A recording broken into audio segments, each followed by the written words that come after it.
It is week 2 in our perspective series. That's this entire month of December. We're going to be talking about the Christmas story from different perspectives.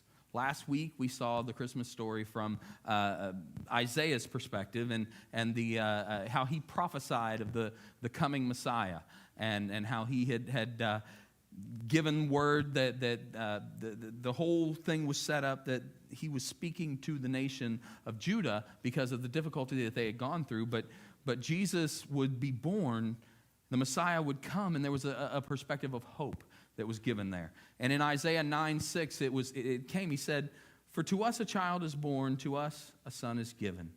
The government shall be upon his shoulder, and his name shall be called Wonderful Counselor, Mighty God, Everlasting Father, Prince of Peace." We saw how those different, that prophecy about those different titles that would be given to the coming Messiah and how Jesus fulfills each and every one of those in our lives today. Now we fast forward to the event, to the birth of the Messiah, the Christmas story. And today our perspective is that of Mary. And the best narrative of the Christmas story is found in Luke and in chapter 2. So we're going to begin in verse 1 of Luke chapter 2. "In those days, a decree went out from Caesar Augustus that all the world should be registered. This was the first registration when Quirinius was governor of Syria. And all went to be registered, each to his own town. Joseph also went up from Galilee, out of the city of Nazareth, into Judea, to the city of David, which is called Bethlehem, because he was of the house and lineage of David, to be registered with Mary, his betrothed wife, who was with child." Traveling at Christmas is difficult. We don't know. I mean, now, even today, it's difficult because the roads are busy. Gas prices are all over the place. But even back then, travel during that time was not an easy thing, because we don't even know how long it was after they arrived in Bethlehem that Mary gave birth. I mean, how long were they in the stable before she went into labor? In our minds, it's like, well, she was in labor when they found the stable, and she just went ahead and had the baby. But it doesn't say. We don't know how they traveled. We picture Mary on a donkey and Joseph walking alongside her, but that's not written anywhere in the text. We really don't know. There's a lot assumed. But what we do know is that it was a time of travel. There was a census, and people had to go to where they were registered, and so there were a lot of people that were on the road. We know that because there was no room for them in the inn. And there were people that were traveling, some of them likely on business, some maybe on vacation, some were looking for work, some looking for food. And in Bethlehem that night, there were families, there were businessmen, there were shepherds, and there was this young couple.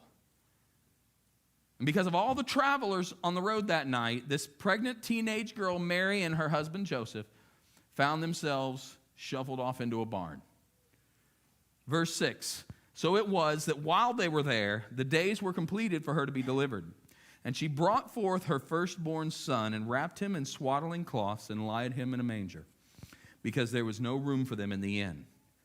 And in the same region there were shepherds out in the field keeping watch over their flock by night.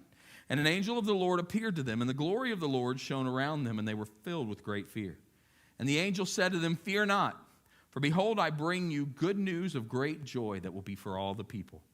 For unto you is born this day in the city of David a Savior, who is Christ the Lord. And this will be a sign for you. You will find the babe wrapped in swaddling cloths and laying in a manger.' And suddenly there was with the angel a multitude of heavenly hosts, praising God and saying, 'Glory to God in the highest, and on earth peace among those with whom he is pleased.'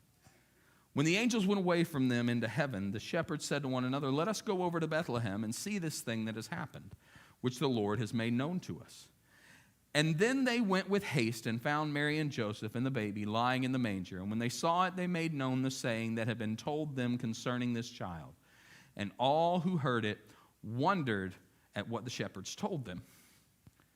So we're familiar with the Christmas song, "Silent Night." The song is about the ordinary night and an ordinary event of a woman giving birth, but because it was Jesus, it was an extraordinary event. It was an extraordinary night, and that event was the most important event in history up until that point. But as was said in the song that Tanya sang, it likely wasn't a silent night. I've been in the room for the birth of 4 of my children. Lindsay was in the room for Sarah's birth. And there, in case you don't know, she was adopted. So you're like, well, of course your wife was there.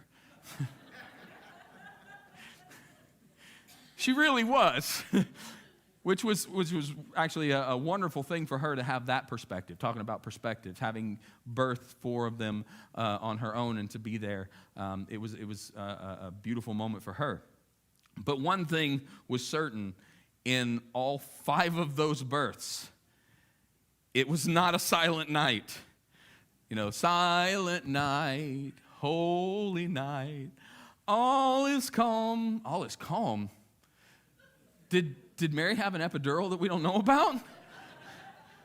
Moms, right? Sleep in heavenly peace. Sleep? Not unassisted. Look, Mary cried. The baby cried. As far as I know, Joseph also cried. Like all births, Jesus entered into the world through pain and agony and blood and hope and love. God became flesh as a newborn baby, crying in a feeding trough. There's another verse in the Christmas story that often gets overlooked, and that's going to kind of be the hinge point of what I'm going to talk about today. In fact, I'm going to skip forward a number of years and look at Mary's perspective, not just from this night, but Mary's perspective through the years. But this verse gets overlooked because it happens after the events that were mentioned already. You know, so far in the Christmas story that I've read and what we've talked about before, this is after Mary is visited by Gabriel and after Joseph was visited in a dream by an angel. It happens after Mary visits Elizabeth and John the Baptist is in Elizabeth's womb and he leaps because of the announcement of the Messiah coming, and she's filled with the Spirit of God. This next verse happens after the shepherds responded to the angel and they were able to see the baby wrapped in swaddling cloths, lying in a manger, and they worshiped him. And that perspective of the shepherds is what we're going to talk about next week. Then we get to Luke chapter 2, verse 19. And it says this: "But Mary treasured up all these things, pondering them in her heart." There's 2 thoughts in that verse. Mary treasured up and she pondered. The 2 things that all that had led to that moment, Mary treasured up all these things and pondered them in her heart. That term, treasured up, means recognizing the value of events and storing them in her heart. Mothers in the room, you remember your baby's firsts, when your baby smiled, spoke, crawled, walked, first day of school. You never forget those moments. And Mary didn't just treasure those moments in her memory. Luke's telling of it is that she pondered it in her heart. It's going beyond just remembering something that happened. It's taking the events treasured in memory and then reflecting on them and trying to understand what it all means and why it happened the way it did. And I understand that by continually referencing mothers, there are some of you in the room that are not mothers. Some of you are not fathers. Some of you have never experienced that. But what you can understand is a major event happening in your life, and you treasure it and you ponder it. Something even greater than just the best hamburger you've ever had. I'm talking about something significant that you reflect on it. And that's what's happening. It's a step further than just thinking about something. You know, her visit from Gabriel was terrifying and amazing at the same time. Joseph's initial reaction, just looking at it from the outset, he's like, nope, I'm going to quietly divorce her. We've talked before in Wednesday night study when we talked about this, is that when a couple was engaged, that meant that the dowry was paid. There was a year-long process of the engagement, and in order to break it, it was a contract, and in order to break it, there had to be a divorce. Even before the wedding took place and the marriage was consummated, if you were going to get out of that engagement, it was considered a divorce, and Joseph was ready to do that. But he had a change of heart. There was a difficult journey to Bethlehem. Again, we don't know if it was on a donkey, if they walked, if they had a chariot. We don't have any indication on what that would have been. But knowing that it was a difficult journey from Nazareth to Bethlehem because she was very pregnant. So regardless, even if she had the most comfortable car, driving a few hours, which we know she didn't, would have been difficult. The location where she gave birth, all of these things are individually important, and they're things that you could think about, but when you put them all together, this surprise visit by shepherds that are, just shepherds were not. A lot of times we like the shepherds in the Christmas pageants because they're kids that are cute and they just want to do some shepherdy things or whatever. Shepherds were outcasts. They were dirty. They were not people that you would welcome into a room after the delivery of a baby, especially if you've seen the ones that are like, don't touch my baby unless you have hand sanitizer.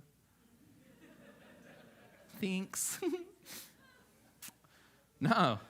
So all of those things combined, she would have been thinking on those things and she would have pondered them. She likely would have wondered why God chose her, pondering what was ahead for her newborn son. What would his life look like? She was already told that he would save the people from their sin, and that was a major issue. And so growing up and all the things that were happening through his childhood, she is in deep, difficult thought about it. There are some who you never allow your minds to go that deep. I can't think about it. If I begin to be that introspective, I will just be depressed, or there's so many things so I push them out of my mind. But Mary treasured those things up and pondered them. She held on to them in her heart and she thought about them with her mind. And her pondering wasn't limited to these Christmas night events. The next night, and years down the road, we know that was her reaction. That's what she did. See, there's not much recorded about Jesus' childhood. But later on in Luke chapter 2, we know that they fled to Egypt and because of Herod's order, killing all the babies that were born around those times. Other than that, we don't know a whole lot about his childhood until we get to verse 41 in Luke chapter 2. Now his parents went to Jerusalem every year at the feast of the Passover. And when he was 12 years old, they went up according to custom. So we just had the Christmas event, and Mary pondered all these things, treasured up all these things, and pondered them in her heart. Now we're skipping forward 12 years. And when the feast was ended, they were returning. The boy Jesus stayed behind in Jerusalem. His parents did not know it. But supposing him to be in the group, they went a day's journey, but then they began to search for him among their relatives and acquaintances. And when they did not find him, they returned to Jerusalem searching for him. After 3 days, they found him in the temple sitting among the teachers, listening to them and asking them questions. And all who heard him were amazed at his understanding and his answers. And when his parents saw him, they were astonished. And his mother said to him, "Son, why have you treated us so? Behold, your father and I have been searching for you in great distress." And he said to them, "Why were you looking for me? Did you not know I must be in my Father's house?" And they did not understand the saying he spoke to them. And he went down with them and came to Nazareth and was submissive to them. And his mother, there it is again, treasured up all these things in her heart. It makes another appearance. She treasured up all these things in her heart. It's something that she'd been doing for years. She treasured all the things that happened on the leading up to the event of the birth of her son, and then the difficulty that happened in that moment, and then the flight to Egypt and the birth of others. We don't know the age difference between Jesus and his brothers, but likely by the time he was 12, there were others that had been born. And at this point, she has this moment, and Jesus speaks these words, and Mary goes back to what she had always known to do. Treasure those things up. She treasured them so she could ponder them. She had to know that days like this were coming. You can't raise the Son of God and expect him to be like every other kid. He's divine. So at some point, he's going to do his thing. She couldn't expect him to clean his plate because man does not live by bread alone. She couldn't tell him to go to bed early because he would say something like, well, the Lord never sleeps, he never slumbers. She can't say, stay away from the water, I don't want you to drown. He walks on water. I mean, there's all these things that a parent wouldn't try to parent normally, and this son, there's something different about him. And it's not just he's a little off. No, he's the Son of God. Mary, did you know? Yeah, she knew. The angel told her. But also, she was able to see these things, treasure them up, and ponder them in her heart. All these things from his birth and his childhood, she pondered them. A few weeks ago, we got together as a family and cleaned out the garage. And we got rid of so much junk. There were so many things that, you know how it gets over time. If something piles up in the house and you got company coming over, you got to do a quick clean of the house, put it in the garage.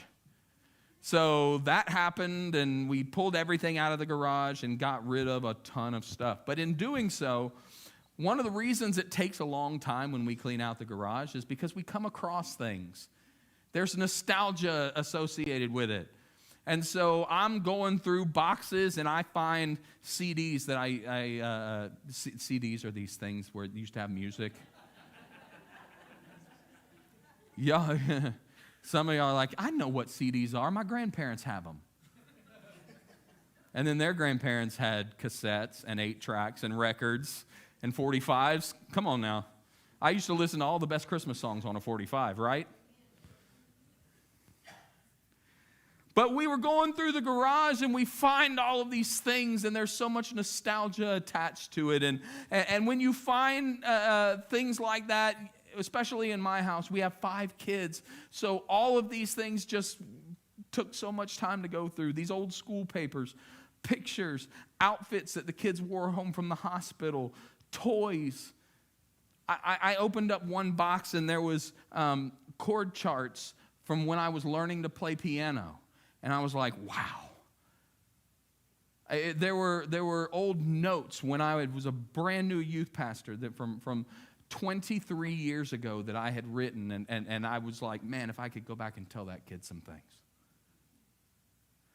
There's a lot of stuff that gets held on.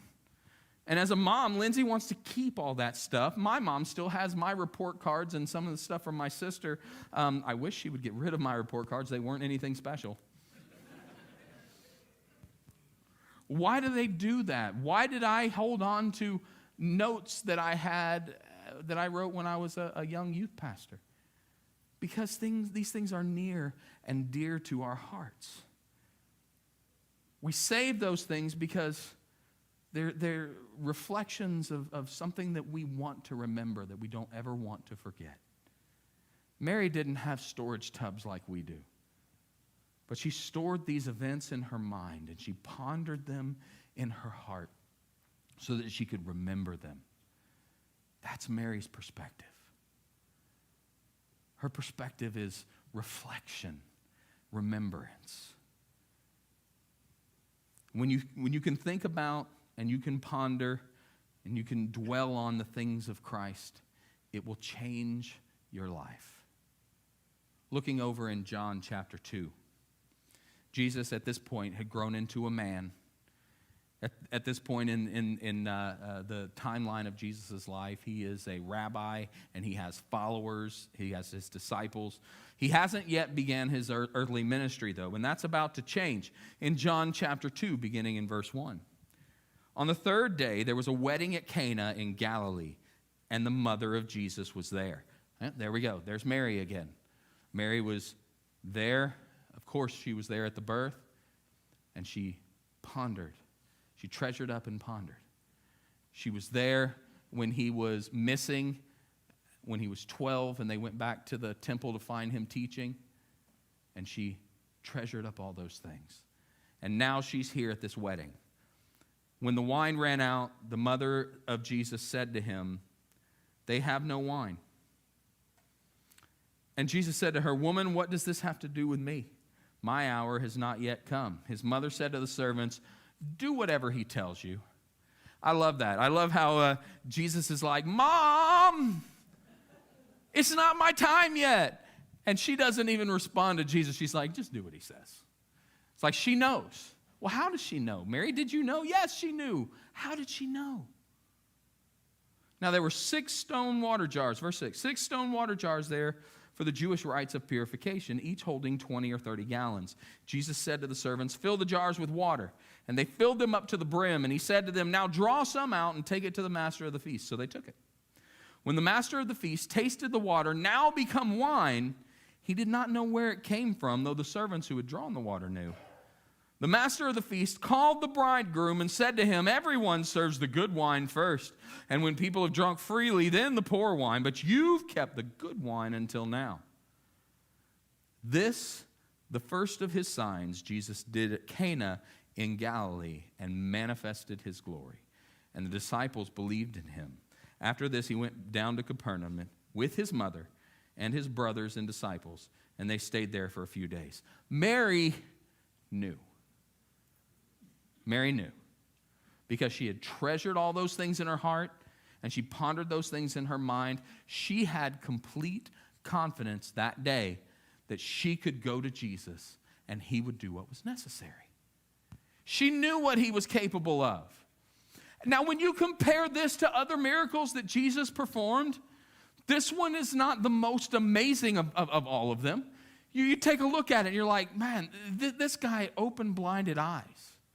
And in fact, it's beautiful. In our our daily Bible reading just this past week, I came across the story of Jesus opening a blinded man's eyes, and that was one of the reasons that there was argument, not just that it happened on the Sabbath, but there was argument over it happening because that had never been done. Blinded eyes had not been opened like that, and they were struggling with it. But that's an amazing miracle. You've got Jesus who cleansed lepers, who caused deformed limbs to become whole, who fed multitudes. These are some amazing miracles. He raised the dead. Changing some water into wine isn't as impressive as raising the dead, but Mary knew that it was time for Jesus to take the step into his public ministry and fulfill what he had been called to do. How did she know that?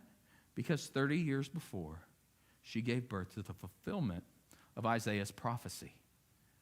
Because 30 years prior to that, she gave birth to the wonderful Counselor, the mighty God, the everlasting Father, the Prince of Peace. She treasured up those things, and she pondered them. And that's what it takes for us. That's where we are. We have to follow that example. Mary is one of reflection. She's one of remembering. And when we are in difficult situations, treasure up and ponder. If we're ever going to get to the place where we treasure up and we ponder before we panic, if we reflect, we meditate, we remember the things that God has already done, what we already know, then we have the confidence of when the difficulty comes that we can stand still and watch God at work. Yeah, it's not a very big, impressive a miracle to turn water into wine when you look at the other things that he had done, but he hadn't done those things yet. So this was an amazing moment. It was a moment where his disciples saw and believed. Those servants who were there in the back, they saw and they knew what really happened. It was something beautiful and something amazing. And when we get to the point where we cling to the things that God has done, maybe you haven't started the way Mary did and you haven't treasured up those things. It's not too late for you to think back and reflect back on who he is and what he's done for you, so you can identify those moments where you felt that the Lord was in those moments. When you treasure up and you ponder, you get to see God at work in your life. When you have the promises stored up inside, then you get to see them come true. Mary knew because she was willing to treasure and ponder. One of the most impactful things in my life is when I reflect back and I treasure and I ponder different moments when God intervened and he was right there. And there was a time when Lindsay and I were I think we only had 2 kids at this time. We had a car that we had for years, and it was an old car. It was a 1992 Pontiac Bonneville. Now, the thing was huge. And we had 2, Keaton and Charlotte were the only 2 kids we had at the time. I was a youth pastor somewhere, and this church had come on financial difficult times, and the pastor of the church called me into the office, and he said, I'm sorry, there's been some things that have taken place, and we can't afford a staff anymore. And after speaking with the board and really praying about this, it was myself and a music minister and the church secretary and the pastor and the pastor's wife and all, and that was kind of the staff. They said the consensus was, we can get volunteers to do the youth, but the music is more important to the entire church. And I'm punching the gut here because I'm like, I don't want anybody to lose their job, but I can do music too. God had other plans. And so here we are without a job. This was in October of that year. And so I'm trusting God because we are told that this job at this church that we loved, the people were great. We really enjoyed being there. I learned a lot. God opened doors while we were there. What's happening now, God? So we loaded up in that Pontiac Bonneville, and we were trying to figure out what's next. And then we got a surprise. Lindsay's pregnant again. Wait, no, really? I don't have a job. And now we find out Lindsay's pregnant. God, what is happening here? What are you doing? And so we drove around in that Pontiac Bonneville trying to find a job as a youth pastor. I went to different places. I drove all the way up to Cross City and interviewed for a job there. And of course, what happens when you drive an old car too much? That Pontiac Bonneville died. Really?